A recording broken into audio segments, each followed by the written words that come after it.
La enseñanza de hoy tiene como título La era de la inteligencia sin sabiduría. Vamos a abrir nuestras Biblias en Primera de Reyes, capítulo 10. Primera de Reyes, capítulo 10, versículos del 23 al 24.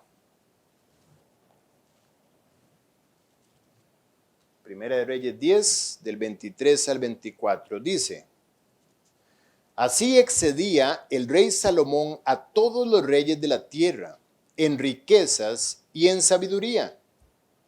Toda la tierra procuraba ver la cara de Salomón para oír la sabiduría que Dios había puesto en su corazón.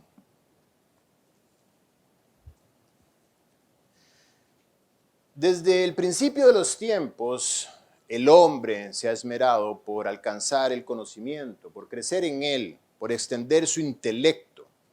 El intelecto, sin lugar a duda, ha sido la fuente y motor del desarrollo tecnológico y por ende del desarrollo humano. Prácticamente desde el Edén entendemos que ya habían ciertas técnicas que a través del conocimiento le permitieron a ellos cultivar la tierra, entender los ciclos de los tiempos y poder sacar fruto de la tierra y trabajarla, ararla, recoger, sembrar. El uso de la técnica y el aprendizaje fue creciendo a lo largo del tiempo. Hay evidencia histórica del valor del conocimiento y cómo este conocimiento fue añadiéndose al conocimiento previo y mejorando y optimizándose con el pasar del tiempo. En tiempo post-edénico, las técnicas de agricultura y de ganadería fueron también mejorando. Tenemos registro de que un hombre llamado Nimrod, si lo recuerdan en Génesis, intentó construir una torre, junto con un grupo de personas, claramente, que llegara hasta el cielo. Por supuesto, no llegó ni iba a llegar al cielo. Inclusive el Burj Khalifa, que es la torre más alta del mundo, no llega hasta el cielo hoy en día. Pero lo que nos llama la atención es que tuvo técnicas de construcción, de arquitectura, que no hicieron que la torre se viniera al piso. Pudo construir ladrillos para edificar esa torre. De alguna manera le puso estructura para que la torre no se doblara por la mitad y se cayera. Estuve al sur de Siria en un lugar que se llama la Puerta de Abraham. Un lugar que tiene un arco de una especie de arcilla y de barro. Un arco que tiene más de 4.500 años. Data del tiempo de Abraham. Lo que me llamó la atención es que estuviera en pie todavía. Quiere decir que tenían técnica, conocimiento, algo de ingeniería en ellos para poder levantar una edificación de este tipo y todavía permanecer en pie. Bueno, tenemos conocimiento de los egipcios, cómo edificaron, cómo hay pirámides todavía hoy en día en pie, que tienen aproximadamente 4.000 años también de estar ahí. Conocemos de su arte, de la escritura inclusive, del comercio. Había transacciones económicas, había navegación, quiere decir que había barcos, quiere decir que había estudios que les permitía construir navíos que no se hundieran, que pudieran soportar peso, que pudieran tener cierta velocidad, que tuvieran balance, etc. Todo esto exige de conocimiento. Tenían además armamento. Quiere decir que invertían tiempo y pensamiento y recursos en el diseño de equipo militar. Todo esto lo sabemos por registros arqueológicos, pero también lo sabemos por la palabra de Dios. Sabemos que cuando Israel llegó a Jericó, Jericó no era un rancho, un pueblo de ranchos. Era una ciudad amurallada, tan amurallada que era imposible de penetrar. Murallas por donde podían dos carruajes ir en paralelo sobre la muralla. Murallas donde había casas dentro de la muralla. Esto no se edifica sin conocimiento, sin intelecto. Sabemos también que en tiempos de David, el trabajo sobre el hierro, sobre el oro, produjo una revolución también. Entendemos que Israel fue pionero y además líder en navegación en tiempos del rey Salomón. Babilonia, entendemos por el libro de Daniel, que era una nación que administraba el conocimiento de una manera única. De hecho, hay registros arqueológicos que confirman que el rey Nabucodonosor de Babilonia tuvo la máquina de vapor en sus manos cientos de años antes de que fuera inventada.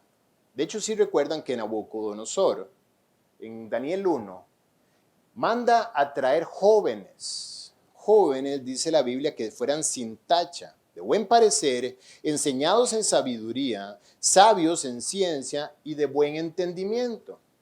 Y le pidió a sus súbditos que tomara a estos jóvenes y los preparara durante 3 años. En 3 años aprendes una maestría. Los preparara y después seleccionara a los mejores para traerlos a su presencia. ¿Para qué? Para que él pudiera tomar consejo de ellos. El conocimiento era importante en Babilonia. Más adelante tenemos registros del Imperio Griego. El Imperio Griego entendemos todavía la importancia que tuvo en el modelo de pensamiento. Conocemos de Platón, de Sócrates, de Aristóteles, 400 años antes de Cristo. Durante la época de Jesús había un rey llamado Herodes, Herodes el Grande, el primero de 4 generaciones de Herodes que hubo. Y este hombre Herodes era caracterizado por su gran inteligencia y su deseo de crecer en conocimiento. Le encantaba además la arquitectura. Estuve en un muelle en Cesarea de Filipo que todavía está existiendo, Cesarea Marítima, perdón, al norte de Israel, que todavía tiene las trazas de la tecnología usada, acueductos construidos por Herodes. En Israel hay un espacio en las afueras de Jerusalén que hay una colina, una formación montañosa muy particular, una llanura y de repente una colina que sobresale. Y esa colina, Herodes la vio y dijo, yo ahí voy a construir una fortaleza. Y mandó a vaciar la colina y a construir la fortaleza dentro de la colina. Se llama el Herodium, todavía está, se puede visitar. Y por supuesto el templo de Salomón, Herodes lo tomó y lo remodeló. La remodelación que le hizo Herodes, las mejoras que le hizo al templo de Salomón, duraron 43 años. Herodes quiso hacerlo mejor y más amplio para regalárselo a los judíos para congraciarse políticamente con ellos. Herodes era romano. Pero la remodelación que él quería hacer no cabía en el monte Moriah, el monte Sión. Entonces él mandó a que el monte se ampliara. Y la técnica que usó hoy en día todavía está sosteniendo esa ampliación. Hoy los judíos, si bien es cierto, ya el templo no está, fue destruido 60 años después, pero está el muro occidental del templo, que es lo que los judíos conocen como el muro de los lamentos. Ese muro en realidad no era parte del templo, sino la pared del muro de contención que él usó para sostener la montaña artificial que creó para poner toda la explanada del templo que hoy todavía está, y es donde está la mezquita hoy en día. Pasaron los años y en Europa es donde se concentró el conocimiento y entendemos que más o menos 1500 años después del nacimiento de Jesús, gracias a la Reforma, se disparó el renacimiento de la ciencia, del intelecto y de las artes, el descubrimiento de América, y nuestro mundo empezó a girar hacia una revolución industrial, donde había ahora un nuevo participante, Estados Unidos, en 1800. En 1800 empezó una producción masiva, la automatización de los procesos productivos con la revolución industrial. Y el mundo siguió creciendo en conocimiento y en capacidad de mejorar tecnológicamente. Esto trajo a lo que hoy vivimos como una revolución en el conocimiento, una revolución de la información. Hoy la información es el alimento. Consumes información y produces información. El mundo entero está hoy en ese negocio. En los últimos 100 años, la inteligencia ha puesto a la humanidad en la cima de la historia. En el mejor momento de la historia, hoy la humanidad está. El intelecto ha aumentado el intelecto.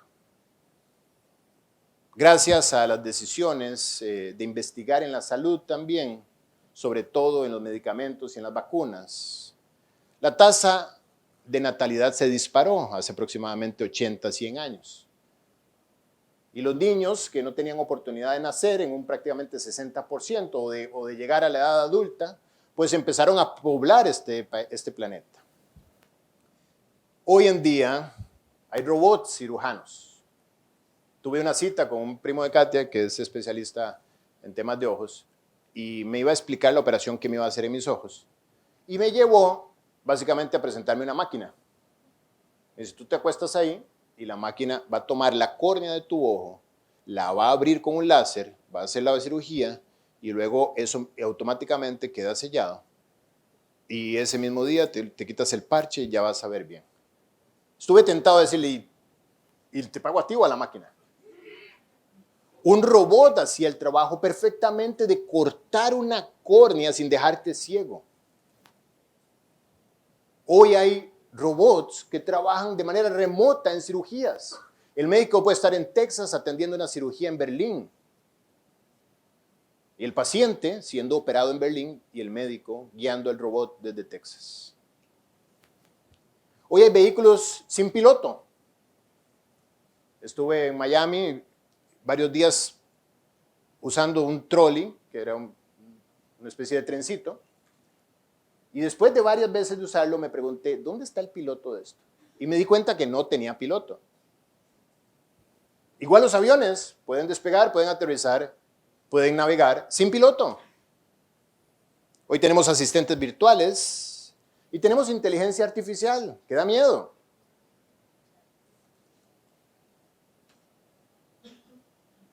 Las compras ya no son como antes. Hubo un tiempo que para tener un pantalón yo tenía que esperar que mi mamá me pudiera llevar al sastre y que comprara la tela, que el sastre me midiera y que después de 2 semanas él me volviera a llamar para volver a medirme y ahora sí con el pantalón más o menos cerrado y esperar una semana más para poder entregármelo.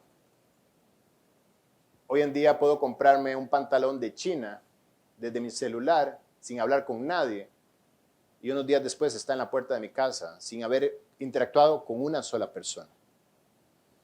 Hoy tenemos drones que vuelan, drones marítimos y drones que están capacitados para navegar dentro de tus venas. Me comentaba un amigo que le hicieron una operación a un familiar y que le metieron un robot que entró por su pierna y subió a través del corazón hasta llegar a la aorta. Y ahí trabajó en limpiarle lo que tenía en su arteria, cortar, suturar e instalar un ducto artificial que iba a hacer el trabajo. Y los doctores lo que hacían era ver y administrar a través de una cámara. ¿Qué me dices del entretenimiento? En mi tiempo había que esperar que la película llegara en unos rollos al cine del pueblo y que abrieran las tandas para poder ir a verlas. Hoy en día la tienes en tu celular en un segundo. Este viernes salió, creo, un disco de Lauren Daigle. Al segundo ya lo teníamos. Ya lo sabíamos y al segundo lo teníamos. Antes había que ir a la tienda de discos y esperar y preguntarle al señor, ponerse una lista de espera para que lo mandara a traer. El punto es que la inteligencia del hombre nos ha puesto, sin lugar a dudas, en el mejor momento de la historia. Si hacemos un análisis superficial, tenemos que concluir que estamos en el momento, en el ápex, en el lugar más alto, donde la humanidad y su intelecto puede llegar a poner a una cultura. Pero yo creo que es justo que hagamos un uso del razonamiento, uso de la razón. El intelecto lo vamos a usar para evaluar el intelecto. Lo vamos a usar para hacer una evaluación de desempeño del intelecto humano. Hay una frase famosa que dice que lo que no se mide no existe. Así es que vamos a intentar medir el desempeño de la inteligencia humana, que hemos hecho un breve recorrido a lo largo de la historia de la humanidad para entender su resultado. Hoy en día, el 60% de los matrimonios terminan en divorcio. Hoy en día, 21 millones de adolescentes quedan embarazadas al año. Hoy en día, 913,000 personas en el quinto mes del año han muerto por alcoholismo, en lo que va del año. Estamos hablando de cifras globales. 1.8 millones a este momento del año, en mayo, ha muerto a causa del cigarrillo. 613,000 personas han muerto a causa del SIDA en lo que vamos del año. Toda esta fuente la he tomado de la OMS. Al año se suicidan 800,000 personas.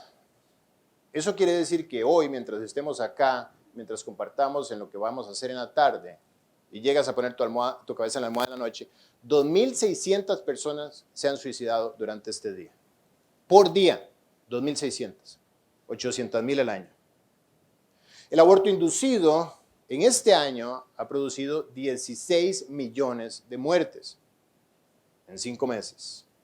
Los trastornos emocionales afectan a 1/8 de la población mundial y hace unos días llegamos a los 8 billones de habitantes en el mundo. Quiere decir que 1 billón de habitantes tiene algún tipo o la combinación de varios trastornos emocionales. Llámese ansiedad, depresión, bipolaridad, estrés postraumático, esquizofrenia, trastornos alimenticios, autismo, déficit atencional, hiperactividad, etcétera, etcétera. 1 de cada 8 personas padece alguno de estos trastornos.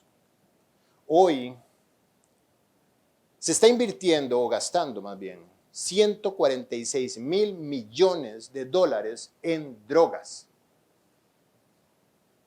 en lo que va del año, en 5 meses. El dinero gastado en armamento asciende a los 6,000 millones por día. 6,000 millones de dólares diarios se invierten en armas. En videojuegos se gastan 150,000 millones al año. Eso es 411 millones por día se gastan en videojuegos. Hoy van a morir 36,000 personas de hambre. Me encanta estos temas de estadística, sobre todo cuando se cruzan. 36,000 personas están muriendo hoy domingo de hambre. Y van a morir de hambre básicamente por ausencia de recursos, por deficiencia en cuanto a la economía para poder darles de comer. 36,000 personas. Pero estamos gastando en armamento 6,000 millones de dólares por día. Quiere decir que si esos 36,000 personas que se están muriendo de hambre reciben el dinero que se gasta en armamento, ellos recibirían 166,000 dólares por día. Yo creo que alcanza eso para que coman perfectamente y atender su situación. Lo que se está gastando en videojuegos por día, si se invierte en aquellos que están muriendo de hambre, se reparten 11,000 dólares por persona por día. Creo que alcanza para una buena cena. Lo que quiero que entiendas es que el problema del hambre no es un problema de ausencia de recursos, ni tampoco un problema de inteligencia, ni un problema de coordinación. Hay algo más profundo. Las emisiones de CO2 por año ascienden a los 30,000 millones de toneladas. La deforestación asciende al año a 4.5 millones de hectáreas deforestadas cada año. Para que tengamos contexto, Panamá mide 7.5 millones de hectáreas de frontera a frontera. Quiere decir que al ritmo de deforestación, si Panamá estuviera totalmente cubierta de bosque virgen, en menos de 2 años Panamá no tiene ni un solo arbolito, al ritmo de la deforestación que lleva el mundo. Los desechos tóxicos, 8 millones de toneladas por año.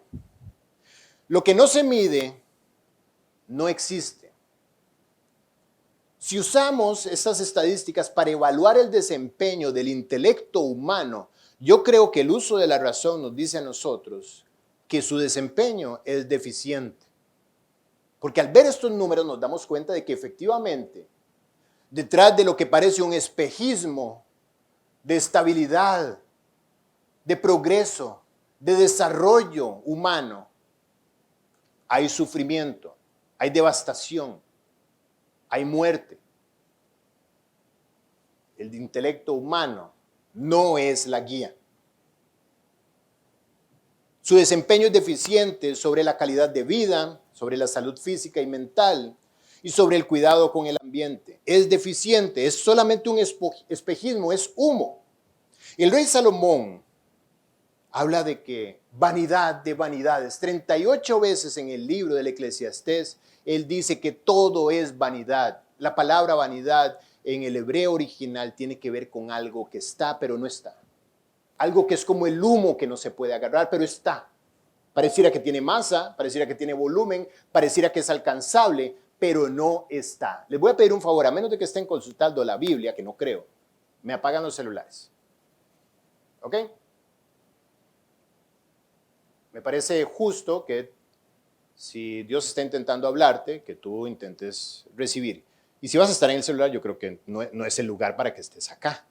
Entonces puedes ir a casa, puedes ir a un café a consultar tu celular. Bien, pero si vamos a estar acá, vamos a extendernos durante estos 45 minutos que restan a tratar de recibir lo que Dios nos está dando. All right. Decía, es un espejismo y es humo. No se puede alcanzar, pero pareciera estar ahí. Eso es lo que nos ha llevado al desarrollo. Entonces podemos concluir que mientras el intelecto humano avanza y crece, la sabiduría humana ha decrecido. Recuerdo una noche que iba ya en la madrugada con mis dos mejores amigos. Íbamos en el carro de uno de ellos. Íbamos a un exceso de velocidad y además totalmente borrachos.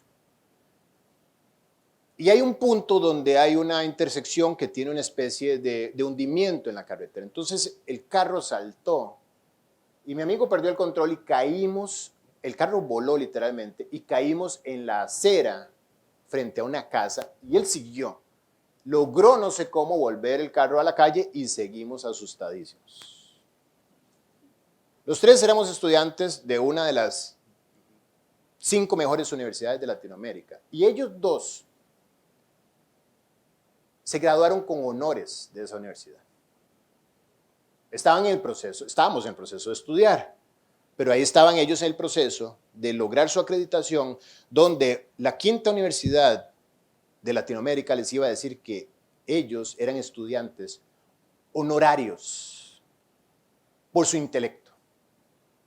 Y sin embargo, hicimos que un carro volara y cayera sobre una acera, donde gracias a Dios no había un niño, una persona, alguien jugando, alguien caminando, porque lo hubiéramos matado en el acto y nos hubiéramos matado probablemente nosotros también.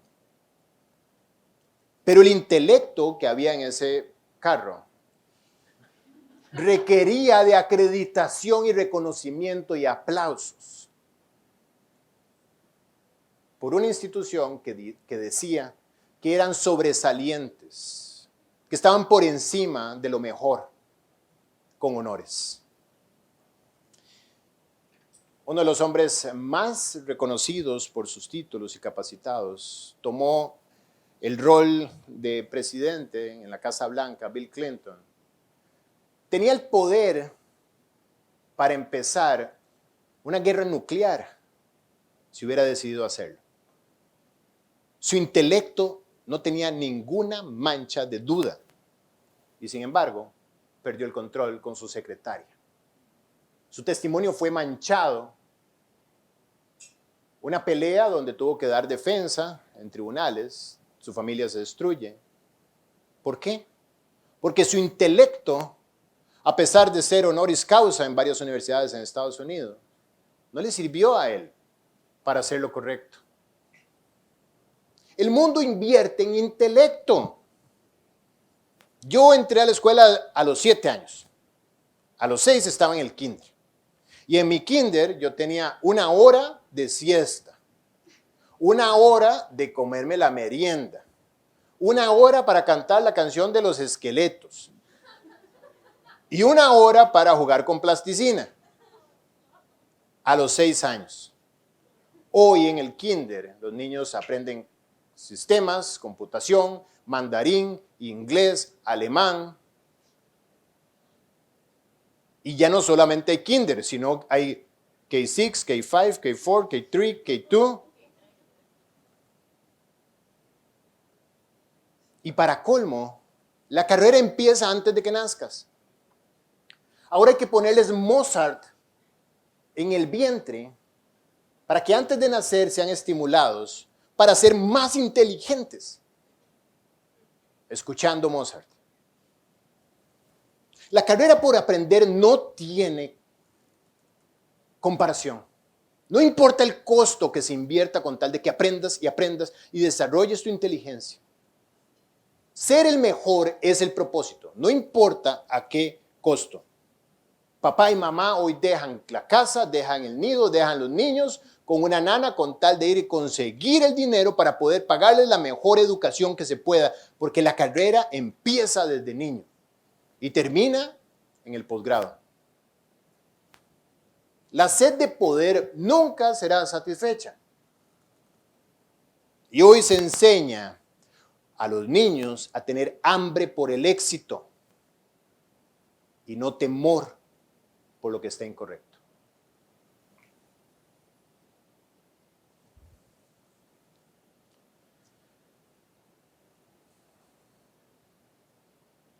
Quiero aclarar algo. Yo no tengo ningún problema con el estudio.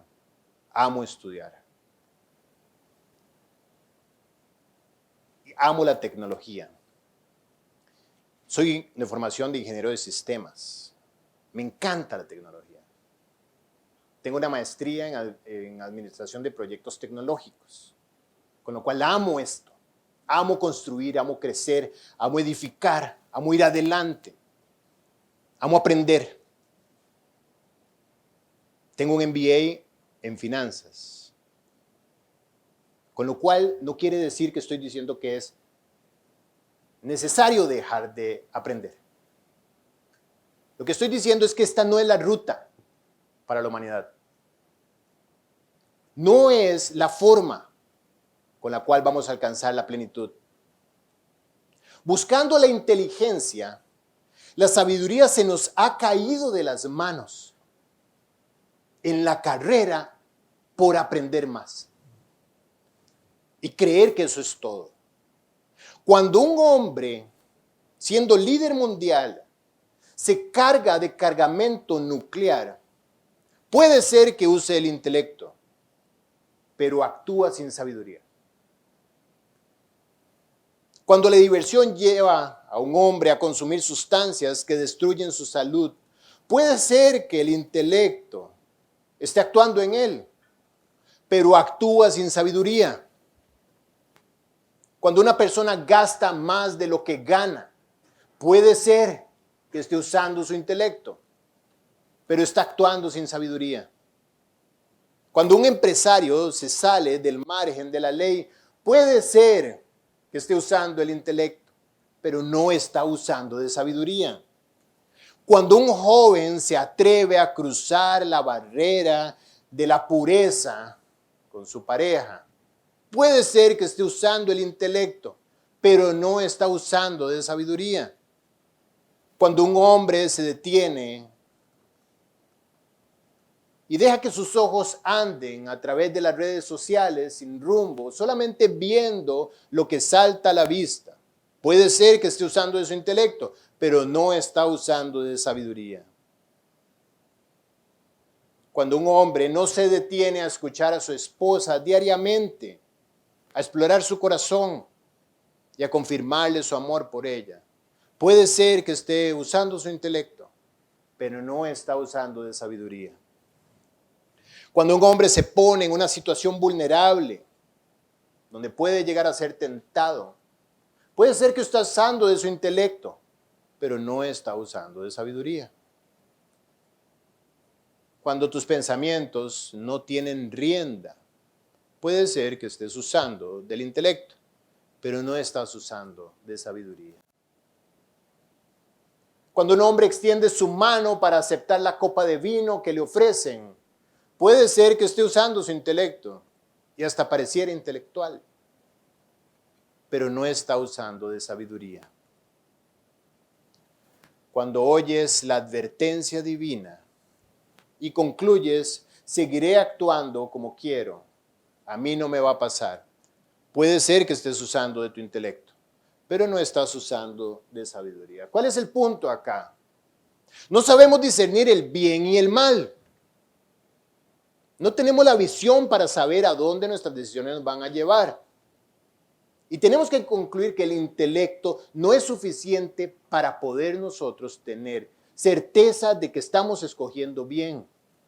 Por más que lo hayamos cultivado en la historia de la humanidad o en nuestra propia historia, el intelecto no nos va a llevar al bien.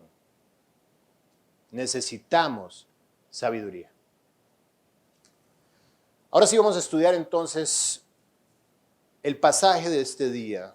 Y le pido por favor que se mantengan en 1 Reyes capítulo 10, versículo 23. Dice, así excedía el rey Salomón a todos los reyes de la tierra, en riquezas y en sabiduría. Cuando dice la Biblia que él excedía, está hablando de que no había nadie ni cerca jamás de alcanzar las riquezas y la sabiduría que Salomón alcanzó.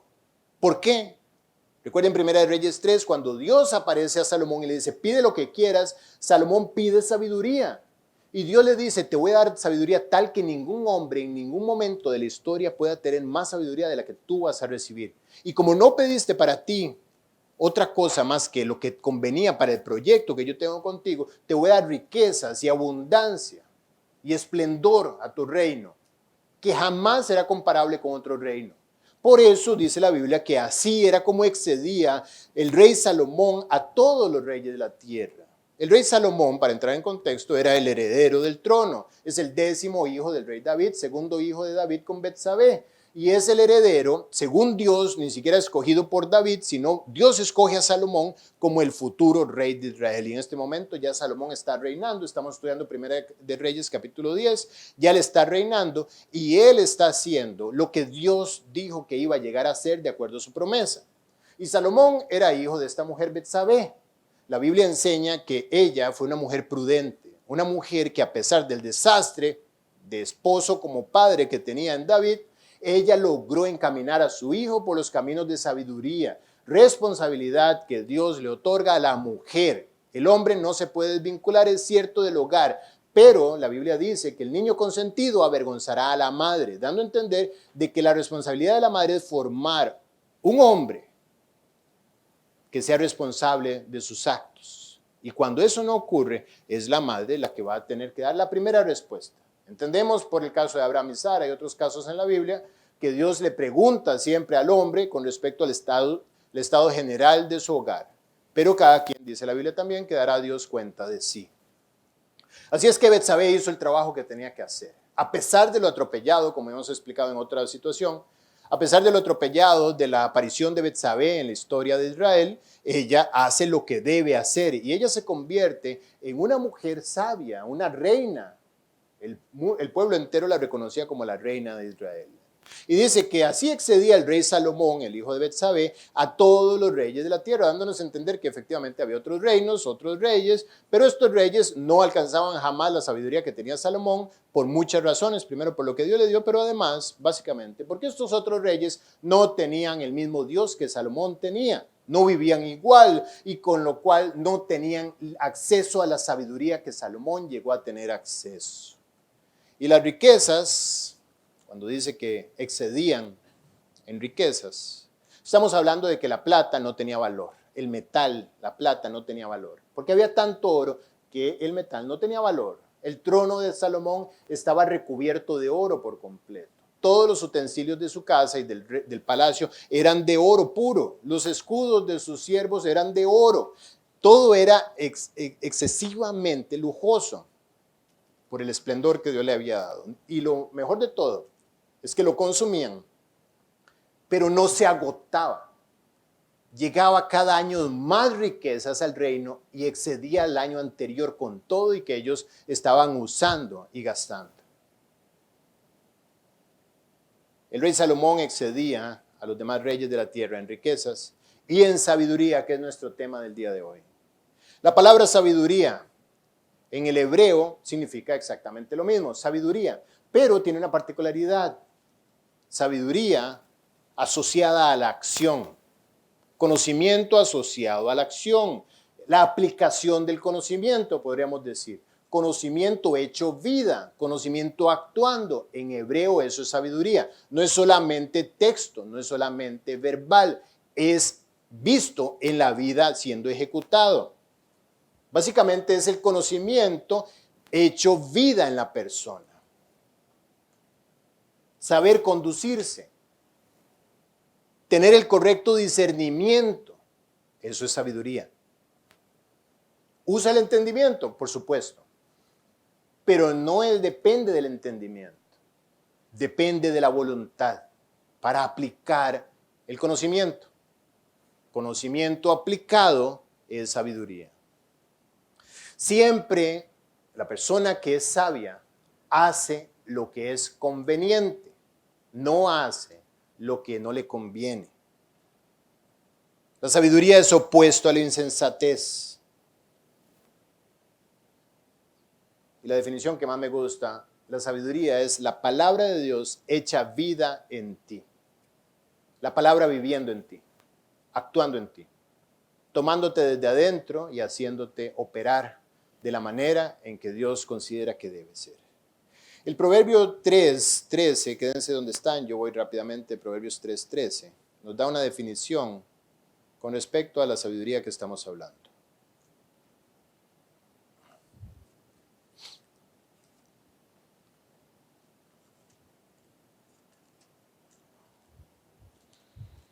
Proverbios 3:13 dice, bienaventurado el hombre que halla la sabiduría y que obtiene la inteligencia, porque su ganancia es mejor que la ganancia de la plata, y sus frutos más que el oro fino. Más preciosa es que las piedras preciosas, y todo lo que puedes desear no se puede comparar con ella. Largura de días está en su mano derecha, y en su izquierda riquezas y honra. Sus caminos son caminos deleitosos, y todas sus veredas paz. Ella, la sabiduría, es árbol de vida a los que de ella echan mano, y bienaventurados son los que la retienen. Así es que Salomón tenía sabiduría. Y esta sabiduría estaba haciendo de él una persona capaz de discernir el bien y el mal. Continúa diciendo el pasaje de 1 Reyes 10 en el 24. Toda la tierra procuraba ver la cara de Salomón para oír la sabiduría que Dios había puesto en su corazón. Cuando dice toda la tierra habitada, todo el mundo había escuchado acerca de un hombre en Israel que era sabio como ningún otro jamás había existido, con lo cual se movían las masas para ver y querer conocer la sabiduría que este hombre tenía y para exponer delante de él sus corazones pidiendo ayuda por las situaciones. Lo mismo ocurre hoy en día que ocurría en ese tiempo. Había una necesidad de verdad. La Biblia dice que hay comezón de oír. El oído necesita escuchar verdad. Y en ese tiempo alguien hizo saber que había verdad en el templo, en la casa donde Salomón reinaba. Y el mundo se movía hasta allá queriendo escuchar la verdad, en busca de respuestas. El hombre no cambia, en busca de guía, en busca de consejo, con todo y la abundancia que había, la tecnología y las riquezas, había necesidad de guía y de consejo. Todos tenemos necesidad de ser guiados. Dice la Biblia que hay una mujer, reina de un lugar llamado Sabá, que fue hasta Salomón. Dice, oyendo la reina de Sabá, la fama que Salomón había alcanzado por el nombre de Jehová, vino a probarle con preguntas difíciles. ¿Qué pregunta puede hacer una persona? ¿Cuáles serían las preguntas? La Biblia no aclara, pero yo me imagino que esta mujer tenía preguntas difíciles. Preguntas que no se pueden responder de manera sencilla, como por ejemplo, su eternidad. Como por ejemplo, su maldad intrínseca. Como por ejemplo, la razón de la existencia. ¿Qué pasa después de la muerte? ¿De dónde venimos? ¿Hacia dónde vamos? ¿Por qué estamos acá? Las preguntas lógicas que todos en algún momento nos hicimos. ¿Por qué la maldad? ¿Cómo desarrollar la bondad? ¿Cómo quitar los problemas de la humanidad? Y esta mujer viene a Salomón con preguntas difíciles y dice, vino a Jerusalén con un séquito muy grande, con camellos cargados de especies y oro en gran abundancia y piedras preciosas. Y cuando vino Salomón, le expuso todo lo que en su corazón tenía. Era tal su necesidad que ella quiso traer gran tesoro a Salomón, diciéndole, de esta manera valoro yo la guía tuya. Tu guía para mí es guía celestial y estoy poniendo delante de ti mi gesto de gratitud para abrirte mi corazón. Y Salomón contestó todas sus preguntas y nada hubo que el rey no le contestase. Dice más adelante en el versículo 8, que ella le dijo, bienaventurados tus hombres, dichosos estos tus siervos, que están continuamente delante de ti y oyen tu sabiduría. Ella regresó a su lugar, satisfecha con las respuestas. Y dijo, se quedaron cortos todos aquellos que llegaron a hablar acerca de tu sabiduría, porque tu sabiduría excede efectivamente la sabiduría de los hombres. Y dichoso Israel, que tiene un Dios como Jehová, dice ella, que te ha puesto a ti por rey para guiarlos. No le importaron los costos de traslado, así el mundo entero no tenía la forma de sintonizar el canal donde Salomón estaba hablando, o el canal de YouTube, o recibir las prédicas en línea, sino que se trasladaban con tal de tener respuesta. Esos traslados eran traslados a pie durante varios días para poder obtener respuesta y para poder conocer acerca de esta sabiduría que ella decía. Podemos concluir que el mundo se duele por sabiduría. El mundo anhela conocimiento aplicado en sus vidas. Puedes tener mucho poder, pero si tienes una familia que se está destruyendo, necesitas más que el poder. Necesitas más que el dinero. Si tienes un hijo que no sale adelante y está en drogas o en depresión o en desánimo o en rebeldía, necesitas guía divina. Tu intelecto, tus recursos no podrán sacar adelante a nadie. Como no han sacado adelante la humanidad, y hemos visto que el intelecto asciende y la sabiduría disminuye. En 1 Corintios 3 entendemos la respuesta de esto. 1 Corintios 3, versículo 18 dice, nadie se engañe a sí mismo. Si alguno entre vosotros se cree sabio en este siglo, hágase ignorante para que llegue a ser sabio. ¿Por qué? Porque la sabiduría de este mundo es insensatez para con Dios. La inteligencia del mundo para Dios es lo más insensato que hay. Como les decía, se está muriendo de hambre en un continente del planeta y el resto de los continentes está invirtiendo en videojuegos. Eso es insensatez. Están invirtiendo en armamentos mientras hablan de proyectos para la paz mundial. Están invirtiendo en encontrar vida en otros planetas, mientras la vida que tienen en los vientres de sus madres la asesinan a tasa de 16 millones en 5 meses. La sabiduría del hombre es insensatez para Dios. Y creo que también para nosotros debería ser insensatez.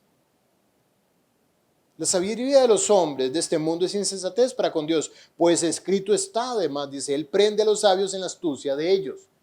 Por la astucia de aquel que se cree astuto, es donde Dios lo toma del cuello. Y le dice, tu propia astucia es la que te está hundiendo.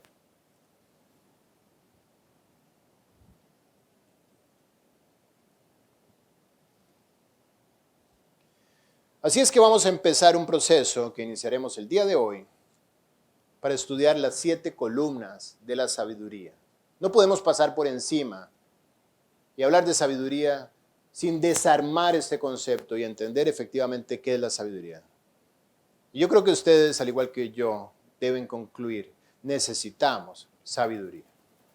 Perfecto el intelecto, vamos a cultivarlo, pero necesitamos de sabiduría. 7 columnas de la sabiduría. La primera, el autocontrol. Claro está que nacemos sin controles. El niño nace, no puede retener su propia orina, ni sus propios desechos. Los negocios más rentables a nivel mundial, por supuesto, son la venta de pañales. ¿Qué hace negocio de la ausencia de control que tiene un organismo recién nacido? Porque así nace, no tiene control. No tiene control sobre sí mismo. Incluso mueve sus manos y no las puede controlar. Muchos son reflejos. Hay gente que dice, mira qué lindo se está riendo. Pues no se está riendo. Es un reflejo. Eventualmente se va a reír. Pero al principio no se está riendo. Y lo único que puede hacer es demostrar su descontrol a través del llanto, buscando que alguien que entienda de controles ayude a controlar su naturaleza y sacarlo adelante. Este caso lo pongo porque en el momento de menor sabiduría de nuestras vidas, recién nacidos, es el momento de mayor ausencia de controles en nuestras vidas. Pareciera que hay una correlación. Ausencia de sabiduría, ausencia de controles. Proverbios 29:15 nos da la responsabilidad a los padres de poner controles. ¿Saben qué es un padre? Es alguien que toma un individuo sin controles y lo convierte en un hombre responsable de sus actos. Y se lo entrega a Dios y le dice, ahí te va. Sigue caminando contigo a partir de ahora. Sin controles lo tomo y a lo largo de un proceso de 15, 16, 17, 18 años me dedico a poner controles, a enseñar controles, a establecer autocontroles que lo acompañen el resto de su vida. Por eso dice la Biblia, la vara y la corrección dan sabiduría. No dan golpes, dan sabiduría. La vara y la corrección ponen controles en aquel que no tiene controles. Mas el muchacho consentido avergonzará a su madre, responsable de poner controles. Por eso Dios le dirá, ¿dónde están los controles que pusiste en este hijo? No están, y eso producirá vergüenza. Mejor es el que tarda en airarse que el fuerte, y el que se enseñorea de su espíritu, que el que toma una ciudad. Dice Proverbios 16:32. El guerrero más valiente que es capaz de sí mismo tomar una ciudad fortificada no es comparable con aquel que se enseñorea de su espíritu, que se enseñorea de su voluntad. Y le dice, yo sé que tú quieres hacer algo, es voluntad mía, pero no lo vas a hacer porque yo mando. Ese, dice la Biblia, que es mejor que aquel soldado valiente que es capaz de desarticular una ciudad entera. Es decir, que a los ojos de Dios es más difícil controlar tu voluntad interna que controlar un ejército de una ciudad, ¿cierto? Con lo cual tiene un mayor premio aquel que se autocontrola, principio y columna de la sabiduría, el autocontrol. Y es que estamos en tiempos donde se habla muchísimo de libertad. Libertad de expresión, libertad de tránsito, libertad de culto, libertad de pensamiento, libertad de opinión, libertad de elección, libertad de género, libertad sexual. Se habla de libertad, muchísimo. Pienso yo que se ha desvirtuado el concepto de libertad. ¿Por qué? Porque ahora la libertad es sinónimo de vivir sin límites. Soy libre cuando no tengo límite. Mamá, déjame libre. Eso es déjame hacer lo que yo quiera. Soy libre porque no tengo controles sobre mi vida. Donde puedo vivir sin reglas, sin estándares, sin límites y sin controles. Donde no haya autoridad moral sobre mi vida a quien rendirle cuentas. Eso me hace libre. De hecho, el Salmo 2:2 dice que la humanidad llegará a un punto donde se levantarán los reyes de la tierra y príncipes consultarán unidos contra Jehová y contra su ungido, diciendo, rompamos sus ligaduras y echemos de nosotros sus cuerdas. ¿Para qué Dios? ¿Para qué controles? ¿Para qué ley? ¿Para qué esto? ¿Para qué lo otro? Rompamos las ligaduras que tenemos de tener responsabilidad moral sobre nosotros y vivamos como queramos. Seamos verdaderamente libres, dice la humanidad. La libertad está asociada con el concepto de que no haya absolutos. No. Aquí no hay bien y mal. Es relativo. Aquí no existe lo que tú piensas y lo que yo. Cada quien tiene su propio derecho a tener su propio criterio y hacer de su vida la versión que más le guste. De esta manera va a ser libre. La libertad está asociada con el criterio de que eres libre de hacer lo que deseas mientras seas feliz. Esto es lo que se ha escrito en los corazones. Libertad es vivir como tú quieras. Pero esto difiere de la verdad. Esto no es libertad. De hecho, es el opuesto a libertad. Esto es ser esclavo de las pasiones y de los deseos. Eso es lo que enseña la Biblia. Dice, de cierto os digo que todo aquel que hace pecado, esclavo es del pecado. Queriendo ser libre, me esclavizo sin darme cuenta. Y dice la Biblia, así que si el Hijo os libertare, seréis verdaderamente libres. Juan 8, 34 y 36. Quiere decir que efectivamente hay una verdadera libertad que se obtiene únicamente cuando Jesús te libera de la esclavitud de tus pasiones. ¿Cuándo soy yo esclavo de mis pasiones? Cuando hago lo que ellas me dicen. Come, como, enójate, me enojo, resiéntete, me resiento,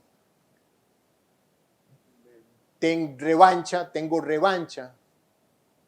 Mis pasiones me dicen qué hacer. Odia, odio, enójate, me enojo, duerme además, duermo de más. Soy esclavo de ellas. Y el único que me puede hacer libre es el Señor. Él me puede sacar de esa esclavitud. Dice la Biblia que nosotros, al nacer de nuevo, recibimos el poder del autocontrol. El Espíritu Santo entró en nuestro corazón el día en que nacimos de nuevo. Y ese Espíritu te da el autocontrol. Dice la Biblia que la manifestación del Espíritu es amor, gozo, paz, paciencia, benignidad, bondad, fe, mansedumbre y templanza. Templanza es la herramienta que andamos buscando. La herramienta que al aplicarla nos da la primera columna de la sabiduría. Si son 7 columnas, el edificio va a estar bien cimentado sobre cada una de ellas. 7 son necesarias. Y la primera, que es la sabiduría, se obtiene a través de una herramienta que ya está en tu corazón, la templanza. La templanza en español significa poder bajo control. Puedo hacer lo que quiera, sin embargo, tengo control sobre mí mismo. Así es que puedo mirar lo que yo quiera, pero no lo haré, porque tengo bajo control mis ojos, gracias a la templanza que el Espíritu Santo pone accesible a mi vida. Puedo pensar lo que quiera, pero sin embargo, gracias a la templanza, yo decido qué pensar. Me dirá Guille, es imposible, hay pensamientos que están ahí. La Biblia dice, todo lo que es verdadero, todo lo honesto, todo lo justo, todo lo puro, todo lo amable, si hay virtud alguna, si hay algo digno de alabanza, en esto pensad. Si Dios dice, haz algo, es porque puedes hacerlo. En esto pensad, tú puedes decidir en qué piensas. ¿Cómo? Con la templanza, la que ya está en ti. Tú tienes el poder para decidir usar ese poder. Puedo comer lo que quiera y cuando quiera, pero no lo haré porque tengo autocontrol y le puedo decir a mis pasiones, te esperas, esta es tu porción y aquí vas a terminar.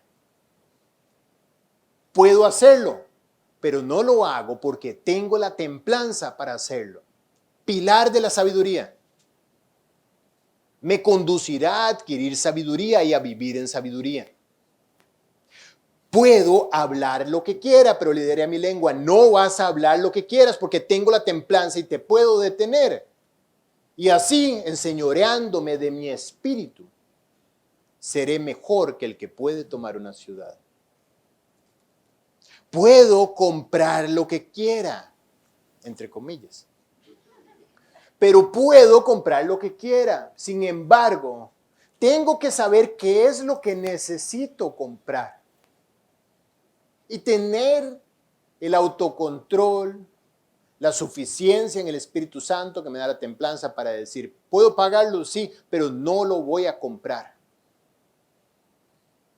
No lo necesito. La libertad financiera, pilar de la sabiduría. Tú no puedes ser libre si no eres libre financieramente. Si dependes de una, de dos o de tres tarjetas de crédito, si dependes del adelanto de salario, si dependes de que tu compa, tu pana, tu friend te preste plata, te salve. Si dependes de que te adelanten el artefacto mientras lo vayas pagando, si dependes de este tipo de movimientos, no eres libre financieramente. Estás esclavizado. No estás actuando con sabiduría. Tu voluntad está en las manos de otro que le aplica intereses. Trabajé muchos años en un banco, bueno, en instituciones financieras en realidad, donde mi trabajo era administrar los medios de pago, que están diseñados para que la gente se endeude y no pueda salir adelante de la deuda. No tienes libertad financiera cuando tienes que endeudarte para comer, cuando tienes que endeudarte para vestir. No eres libre. Estás viviendo en el exceso del descontrol, como el niño que se hace popó en los pantalones y tiene que usar pañales porque no tiene controles. La libertad financiera te conduce a tener libertad en tu relación con el Señor y libertad en tu relación con tu prójimo, y alimenta la autoconfianza, alimenta el poder para aconsejar además, alimenta tu independencia. Y tú le vas a decir a ese deseo de tener lo último, el mundo está diseñado para esto. Cuando no está el iPhone, vamos ¿qué? Por el 14. Cuando no está el 14, entonces no sirve el 13 ya. Estamos acostumbrados a ir y tener lo otro, lo último, lo mejor, porque si no, no tenemos valor. Pero cuando entendemos que nuestro valor lo pone el Señor en el corazón, entendemos que no vamos a caer otra vez en aquella corriente del mundo en la que antes estuvimos. Dice la Biblia que Él os dio vida a vosotros cuando estábamos muertos en delitos y pecados, en los cuales anduvimos siguiendo la corriente de este mundo, arrastrados por una corriente. ¿Por qué conscientemente, buscando algo que no necesito, me voy yo a meter a una corriente nuevamente? ¿Quiere decir que tengo que vivir en austeridad, etcétera? No, pero vive de aquello que Dios te da, que te ha bendecido, no de lo que no te ha dado. Vive lo que Él prospera y fruto del ahorro, del esfuerzo y del trabajo, Él pone la bendición sobre tu mano. Pero cuando tú te adelantas a tomarlo por la vía express del pago de intereses, no estás siendo sabio, te estás esclavizando. Así es que puedes decir, no, yo tengo un espíritu de poder, de amor y de dominio propio dentro mío, con lo cual quiero actuar sabiamente y tener templanza. Gálatas 5:13.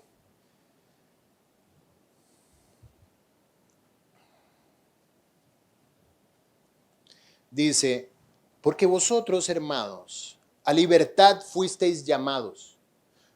Cristo nos salva y nos invita a libertad, no a esclavitud, a libertad. Una marca de un hijo de Dios es que es libre de sus pasiones, les pone freno. A libertad fuisteis llamados, solamente que no uséis la libertad como ocasión para la carne. Soy tan libre que voy a hacer lo que quiero. Como soy libre de la ley, como sé que voy para el cielo, entonces voy a tomarme mi copita, voy a pegarme mi bailadita, voy a poner mis ojitos donde yo quiera, voy a cantar y corear los coros que yo quiera, aunque sean letras sucias e incorrectas, porque de por sí soy libre en Cristo. Pues te tengo una noticia, la libertad en Cristo no es para que tú la uses como pretexto para la carne, dice 1 Pedro también. La libertad en Cristo te la dio para que tú te sometas a servirlo a Él, no a tus pasiones. Podríamos concluir correctamente de que realmente no hay libertad sobre tu propia cabeza. Antes servías al pecado y ahora has sido hechos siervos de Cristo. De hecho, es lo que dice Romanos 6. Rápidamente vamos a verlo. Romanos 6 dice, y libertados del pecado, vinisteis a ser siervos de la justicia. Fue una transición realmente. Fue una compra de tu anterior amo a un nuevo amo. Ahora, el nuevo amo, cuando tú lo sirves, realmente te da la plenitud que tú andas buscando. La plenitud no la da el hacer lo que me da la gana, sino servirlo a Él. Porque fuimos llamados a libertad, solamente que no uséis esta libertad como ocasión para la carne, sino servíos por amor los unos a los otros. La libertad que tienes es libertad de servir, de seguir a Cristo. Por último, quiero compartirles que cuando en Tito capítulo 1, se dan los atestados que tiene que tener un siervo de Dios. Hay una competencia ahí implícita en estos atestados. Y dice que el siervo de Dios debe ser dueño de sí mismo. Dueño de sí mismo significa que nadie es mi dueño. Que nadie me dice lo que debo hacer. Eso es ser dueño de mí mismo. Yo soy mi propio dueño. Pero realmente lo que está hablando es que no hay control sobre mi vida que me diga, sin que yo pueda hacer lo correcto, lo que debo hacer. Soy dueño de mí mismo cuando mis pasiones no controlan mis decisiones. Cuando tengo libertad para servir al Señor, según Él me llama, soy dueño de mí mismo. Pero cuando mi abdomen es el que controla mis decisiones, cuando la revista de compras es la que controla mis decisiones, o las promociones que llegan por correo electrónico son las que controlan mis decisiones, o las redes sociales son las que controlan mis decisiones, las que administran mi tiempo, las que administran mis ojos, etc. No soy dueño de mí mismo. Y curiosamente Dios dice, ser dueño de ti mismo es un atestado, una competencia que tiene que tener un siervo de Cristo. Un seguidor de Cristo es dueño de sí mismo. Un discípulo es dueño de sí mismo. Y es la competencia necesaria y fundamental para el liderazgo. ¿Quieres ser un buen líder? No hace falta que lleves cursos de John Maxwell de liderazgo. Aprende a controlarte. Pon autocontroles en tu ser. Y eso, según la palabra de Dios, te convertirá en un excelente líder. Dios te prosperará y te hará un líder gracias a que tienes autocontroles y eres dueño de ti mismo. Este es el primer pilar, la primera columna de las 7. Las otras 3, diligencia, paciencia y humildad, las veremos dentro de 15 días. Que Dios los bendiga. Vamos a orar. Padre, muchísimas gracias por haber abierto tu corazón para compartirlo con nosotros. Definitivamente necesitamos sabiduría, Dios. Tu palabra dice que el que está necesitado de sabiduría, que la pida a ti. Y hoy, Dios, queremos reconocer que esto no es nuestro, que necesitamos de esta sabiduría que le diste a Salomón. Necesitamos que tú nos hagas dueños de nosotros mismos y que no sean nuestras pasiones, nuestros deseos, el entorno, la publicidad, el marketing, las corrientes de este mundo las que gobiernan nuestras vidas, sino que podamos ser verdaderamente libres para seguirte. Tu palabra dice que si oyeres mis mandamientos, entonces seréis verdaderamente mis discípulos y conoceréis la verdad, y la verdad os hará libres. Hoy, Dios, te rogamos que nos hagas libres, no para hacer lo que queremos, no para vivir como nos da la gana en esa falsa libertad, ese espejismo que hoy el mundo se traga, sino libres para servirte. Pon tú los controles en nosotros, guíanos a arreglar lo deficiente, guíanos a reparar las áreas que están descontroladas, a tomar las decisiones que debemos, y tú, por favor, da la gracia, porque queremos hacerlo para la gloria de tu nombre. Llévanos a meditar en esto, a profundizar en eso. Hemos visto la primera columna y ya queremos ver las otras 6. Te rogamos que prepares nuestros corazones para que tu gracia siga siendo derramada en ellos. En el nombre de Jesús. Amén.